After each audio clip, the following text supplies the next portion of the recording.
In the spirit of it being May 29th, 5/29/26, I thought it would be timely to talk a little bit about 529 plans, how we use those in the overall picture for a family and their wealth and thoughts multi-generationally, and share with you a couple ideas before the scaries of the school year start back up for us all here in a few months. Number one, 529 college savings plans, not for everybody. Where do we see their biggest usage? Yes, they are a fantastic savings tool for young families trying to put money away for their children for future college expenses.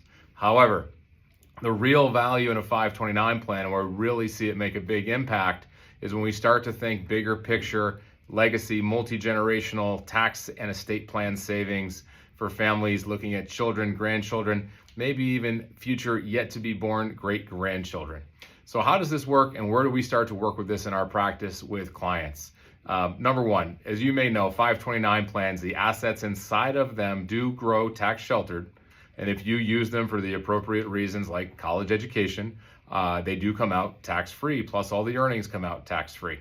However, there's a lot of new caveats now where you can use the 529 plan money in ways that you never were able to before.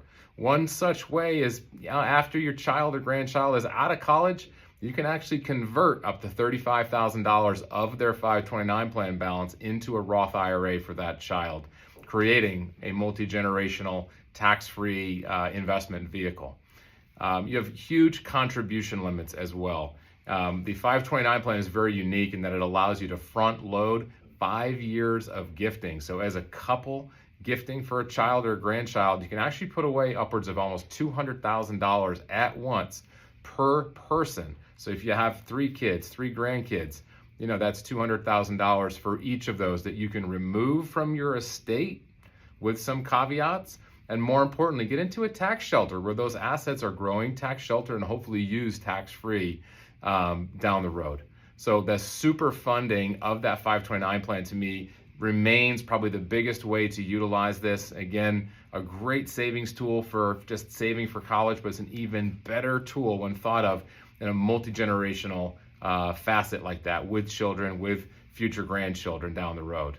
My final thought on where do we use 529 plans, how do we think about these as a great tax shelter for multiple generations, is that next generation, that grandchild, that great-grandchild that isn't even born yet, that may be coming down the road, is the flexibility with a 529 plan to change beneficiaries.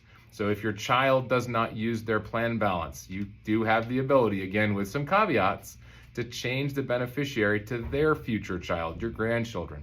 And you can do the same thing on down the road, again with some caveats, but using a 529 plan, it can be a fantastic both estate planning tool as well as income tax planning tool in larger sums of money that can really add up over decades and when thought of multi-generationally.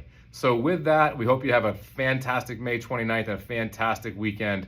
Thanks for all your support, your trust, your confidence, and your advocacy in our practice. We hope to have more ideas like 529 plans, and last week we talked about HSA.